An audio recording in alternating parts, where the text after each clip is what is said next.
Hey there, folks. Hope you're doing well today. Well, it didn't take long after World War Epstein for things to get off the rails. We're seeing oil prices surge. We're seeing Donald Trump already project that the war could last for at least 4 to 5 weeks. But wait, I thought they were annihilated. Regardless, that doesn't stop MAGA from getting out here and waving their dicks talking about mission accomplished. Let's take a look.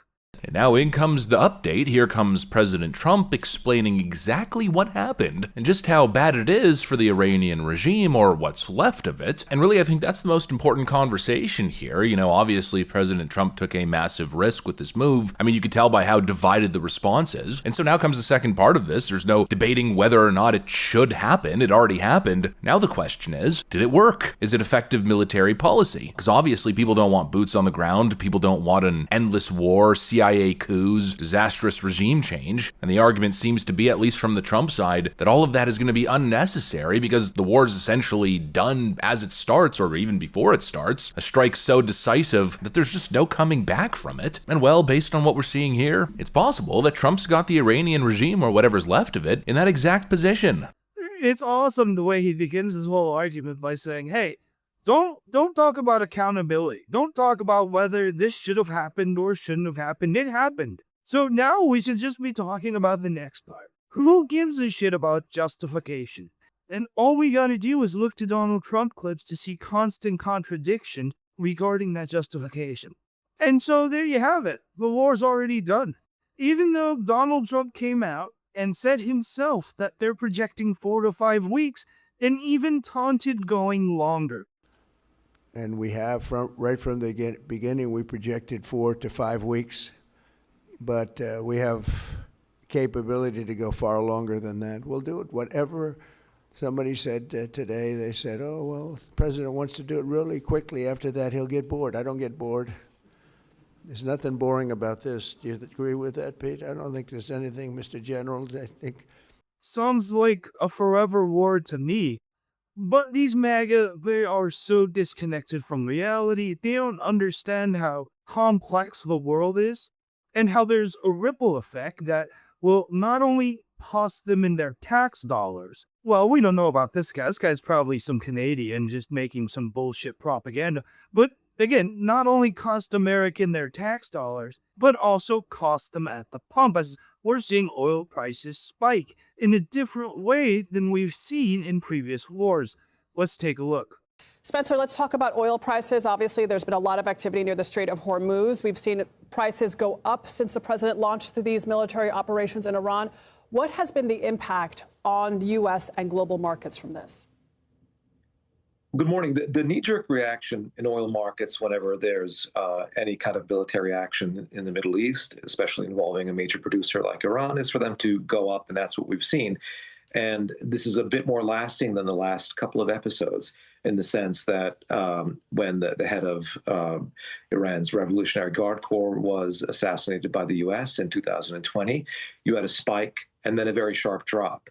The first Gulf War, you had a big buildup in terms of fear and a lot of positioning in futures ahead of the start of bombing. And then you had the largest ever collapse in oil prices in history in the days following.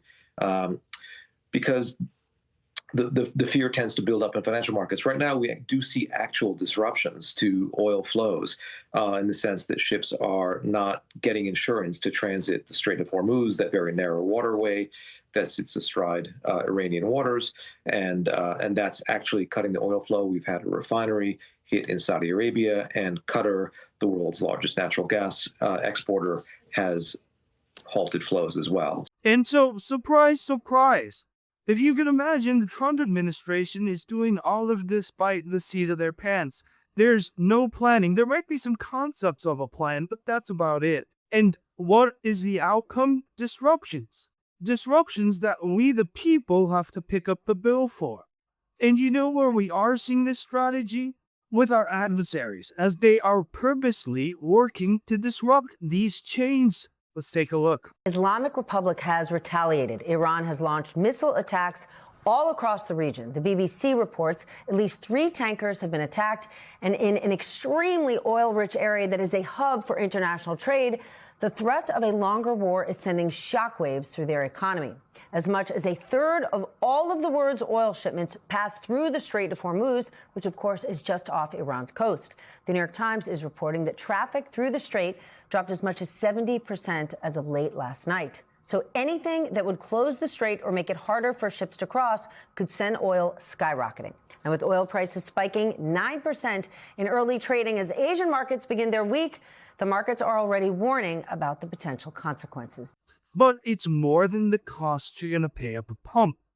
Human life is already being lost. Whether we're talking about service members who have died abroad, or whether we're talking about people in Austin who've died from an apparent terrorist attack, Donald Trump has kicked over a hornet's nest. You can see that as people are rallying in public centers to chant death to America. Take a look.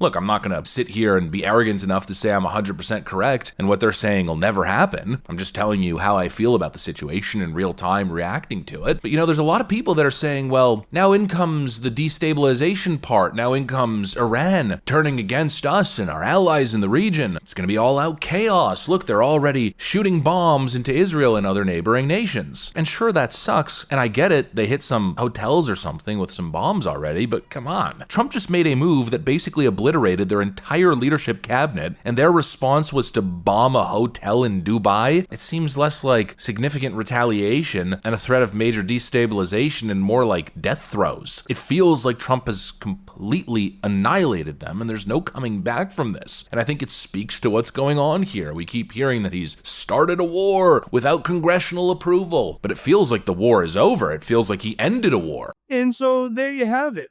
Did Trump, the Trump administration, end a war?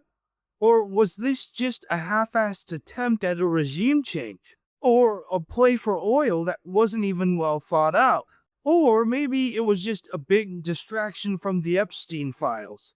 Regardless of which one of those it was, this is a bill the American taxpayers are going to have to pay. And the fucked up part is, some of them are already paying it in blood. But it's a good thing it's over. Don't anybody tell this guy that Donald Trump said it's going to last at least another 5 weeks. Let's just let him learn it on his own, I guess.